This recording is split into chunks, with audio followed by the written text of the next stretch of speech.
Serviços.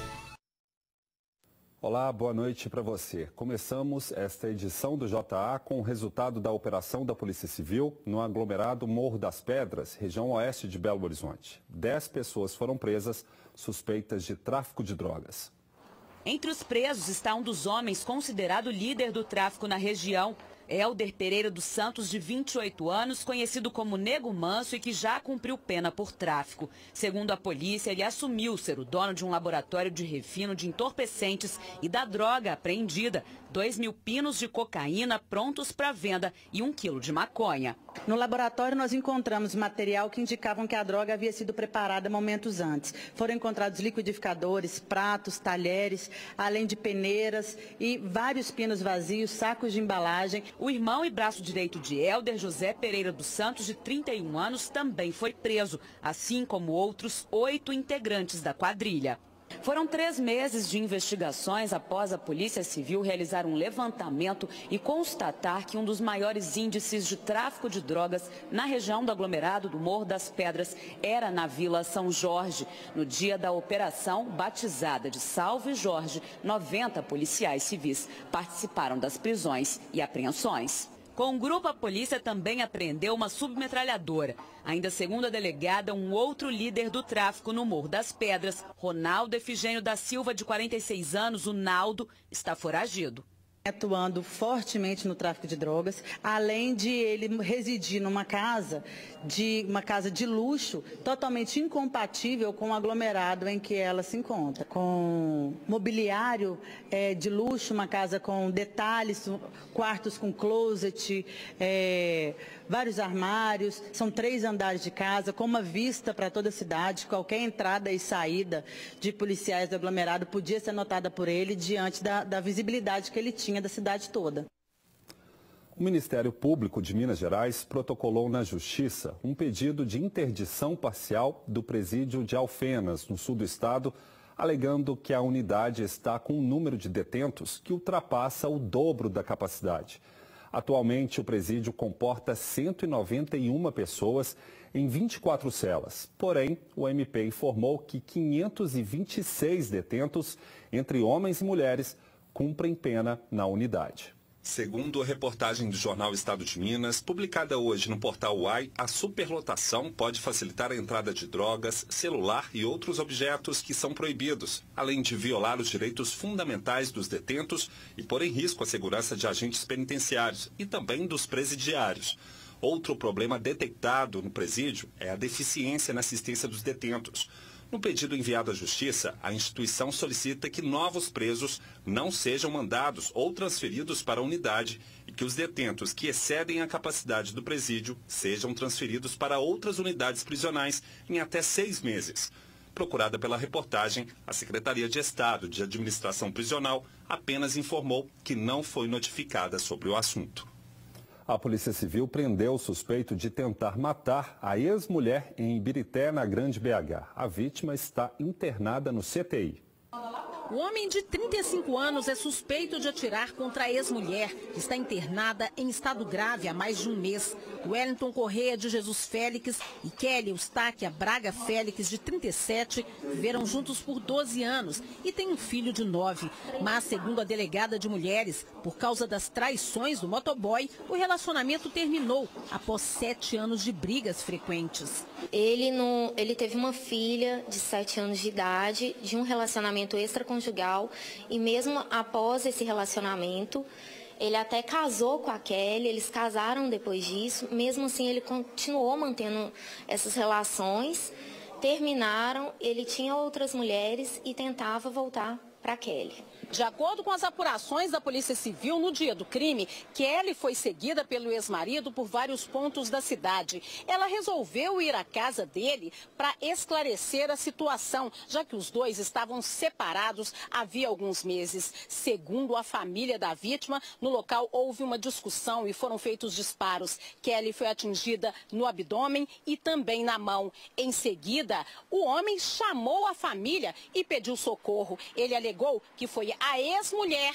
que chegou armada ao local, mas a polícia não acredita nessa versão. Wellington não quis falar sobre a briga. Pelo que a gente pôde apurar até agora, ele efetuou esses disparos, ela tem lesão de defesa nas mãos, foi ele quem efetuou, e também pelas provas subjetivas que a gente pôde colher, ele falava há mais tempo que ele ia acabar fazendo uma besteira, que ia atentar contra a vida dela, e foi o que ele acabou fazendo.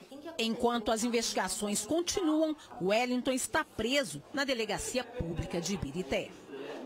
Foi encontrada em Divinópolis a mulher desaparecida que teria sido vítima de um falso sequestro aqui na capital. A vítima entregou dinheiro e joias aos bandidos por acreditar que a quadrilha estava com o filho dela. Segundo a delegada, a professora de 40 anos, moradora da região do Barreiro, recebeu no início da manhã dessa terça-feira uma ligação de bandidos, dizendo que estavam com o filho dela, que é um adolescente. A mulher caiu no golpe e a primeira coisa que fez foi depositar R$9.000 para os criminosos. Depois foi obrigada a ir a um shopping fazer compras. No shopping, a mulher foi obrigada a comprar R$5.000 em celulares e a registrar um dos chips em nome de um dos bandidos. A comunicação entre eles continuou por meio de um dos novos aparelhos. Em seguida, ela foi orientada a entrar numa joalheria e comprar R$12.000 em produtos. Eles ficavam o tempo todo no telefone e diziam também que ela estava sendo monitorada fisicamente.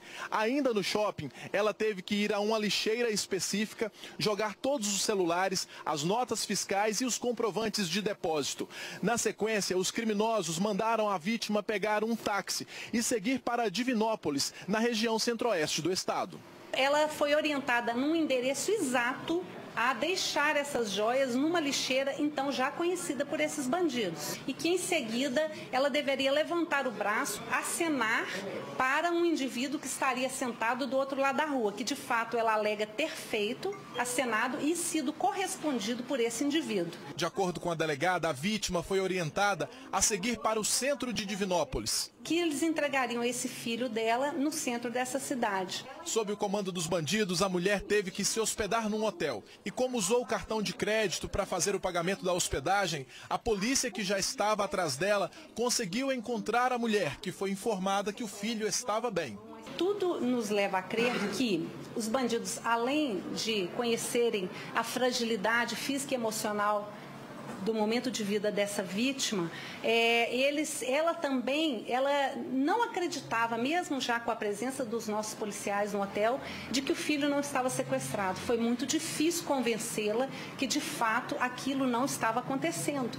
A polícia orienta como agir nesses casos de falso sequestro. E que as pessoas fiquem muito atentas e alertas a não acreditarem imediatamente nesse fato. Às vezes tenta conversar com essa pessoa para confirmação de que se trata de uma farsa, né?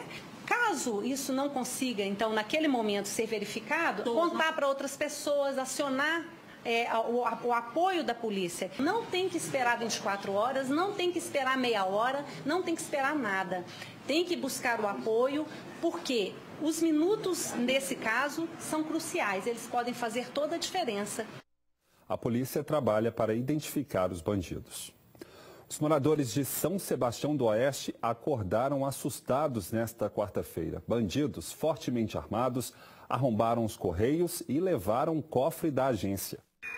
Os bandidos colocam o cofre dos Correios de São Sebastião do Oeste na caminhonete. Um deles está com uma arma de cano longo e depois vai para o outro carro que está parado perto. O criminoso atira algumas vezes para o alto. Os criminosos usam coletes à prova de balas e explodem algumas bombas. Eles se preparam para fugir e levam o cofre na carroceria da caminhonete. Quebraram a porta de vidro, aparentemente amarraram uma corda no cofre e com essa caminhonete eles conseguiram retirar o cofre. Os bandidos utilizaram armamento pesado. Vários ferros pontiagudos, chamados miguelitos, foram recolhidos pela polícia. Um deles furou o pneu de uma viatura. A ação aqui nos Correios durou cerca de 20 minutos. Na fuga, os criminosos renderam um ônibus que passava por aquela rua e levava trabalhadores para um abatedouro de frango. Desceram do ônibus, tudo correndo desesperado, querendo pular até o muro da minha casa, mas eu fiquei com medo deles voltar para trás. E o pessoal chorando, tinha uma mulher até grávida, passou mal. e o povo totalmente desesperado, porque não sabia o que fazer. Agora acabou São Sebastião, porque o pessoal quer mandar, quer tomar conta, né? Muita gente não pode nem fazer um passeio mais direito aqui na rua, porque fica com medo das pessoas que ficam atrapalhando. Até o momento, ninguém foi preso. A gente mostra agora um vídeo gravado por usuários do transporte público de Belo Horizonte, em que aparece uma verdadeira nuvem de pernilongos em um ônibus do MOV. Os passageiros da linha 62, estação Venda Nova Savassi, via hospital, registraram vários insetos nas janelas do coletivo. Um dos usuários tenta matar os pernilongos com a mão, batendo no vidro. Segundo a denúncia, o veículo estava lotado e as pessoas não tiveram outra opção. A BH Trans informou que, em caso de falta de conservação e limpeza nos ônibus, o consórcio responsável é multado com base no regulamento do serviço de transporte. O valor da atuação é de R$ 98. No entanto, não há punição específica para o caso de infestação de pernilongos, mas as denúncias podem ser feitas pelo número 156 ou diretamente no portal da BH Trans. Só assim é possível fazer as fiscalizações. Daqui a pouco, falta de atitude do poder público trava o serviço de poda de uma árvore condenada na capital. E vai ver também, motoristas se arriscam em estrada intransitável. A situação piorou com a chuva. Nem mesmo a nossa equipe conseguiu escapar do atoleiro. Voltamos em... A nossa equipe de reportagem lá do sul de Minas saiu para fazer uma reportagem em Pontalete, distrito de Três Pontas. A pauta era mostrar a situação de uma ponte que estaria comprometida. Só que no meio do caminho, o carro atolou. O repórter Marlon Santiago, então, aproveitou para registrar a dificuldade de quem passa pelo trecho todos os dias e tem que encarar a lama. Passar pela estrada virou um jogo de paciência para os motoristas. O problema é conseguir manter o carro em linha reta, passando pela lama. Essa estrada tem muito movimento, precisa melhorar essa estrada. Tá difícil, tá feio aqui. Tá ruim, a estrada acabou, né? Até os motoristas de veículos com tração nas quatro rodas estão ralando na estrada. Imagina só quem tem um carro mais antigo. Fuscão vai, mas apesar que tá muito liso, né? Mas tá difícil. Quando os carros se cruzam, o risco de acidente é grande. Eles têm que ajeitar isso aí, é caminho de eu passar todo dia aí, ó. Mas Deus ajuda que vai arrumar para nós. E nesse jogo de paciência, um motorista ou outro precisa ceder para evitar a batida. Um ajudando o outro, né? E vamos rasgar. Muita gente depende da estrada que liga Três Pontas aos distritos do Quilombo e Pontalete. A via também dá acesso ao distrito de Córrego do Ouro, em Campos Gerais. Com a estrada nessa situação, só mesmo os trilheiros estão passando numa boa. Para chegar até o Pontalete tá difícil, nossa equipe desistiu. Não, lá no Pontalete você não chega. Lá, não, infelizmente, não vai, só se for de avião. A gente fez certo então de parar aqui. Certinho, tá certinho, porque pra frente aí vocês não vão. Agora, se vocês demorar mais um pouquinho aí, se cair mais alto, vocês nem voltam pra Três Pontas.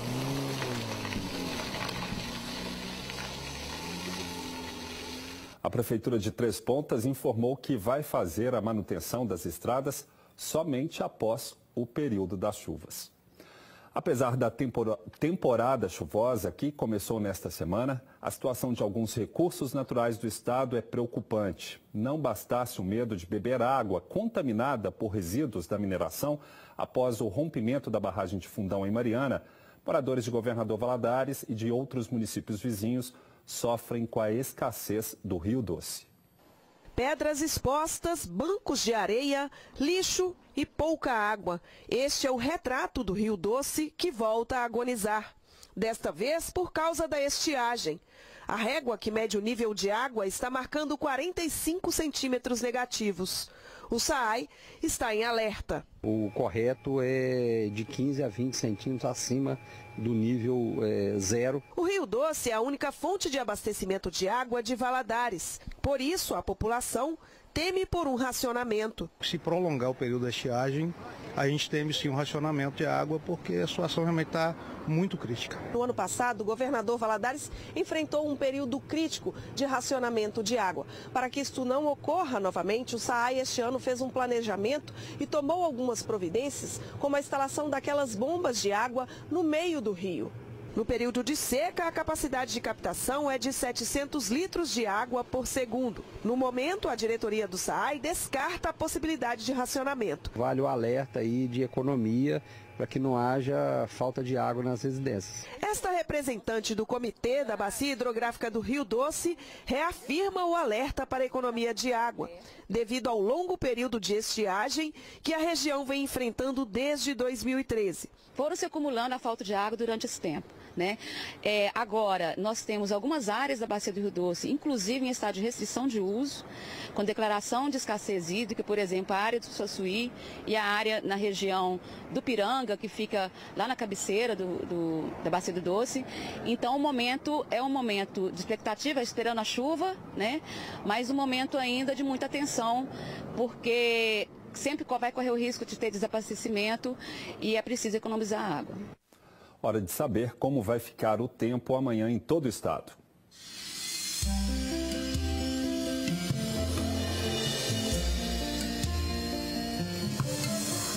O tempo deve ficar nublado e com possibilidade de chuva no leste. Nas outras regiões, o dia será de céu parcialmente nublado.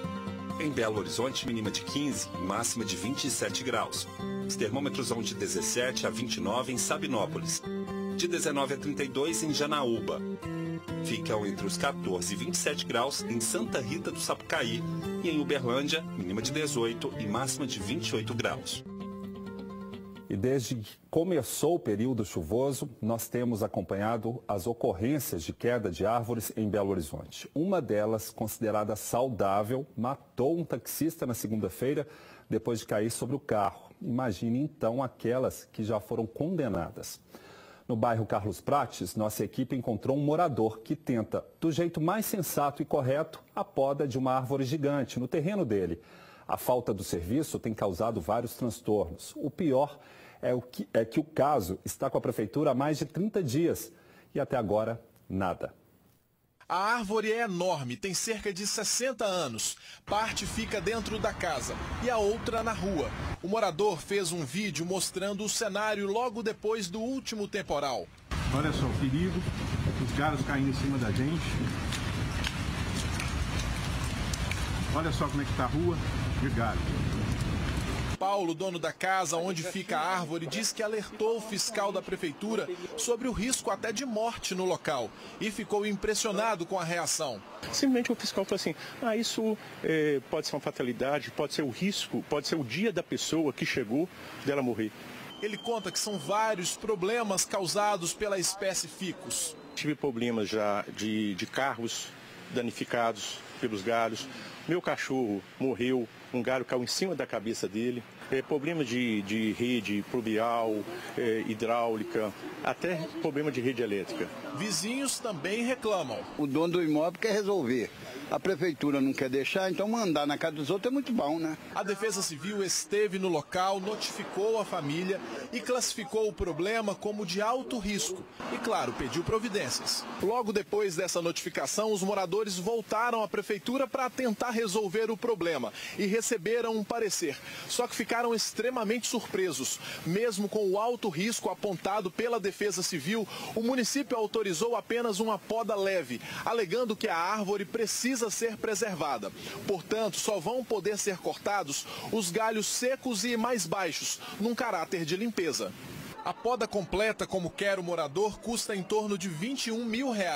Ele disse que não tem problema em pagar, mas precisa da autorização que ainda não saiu e que já foi pedida há muito tempo.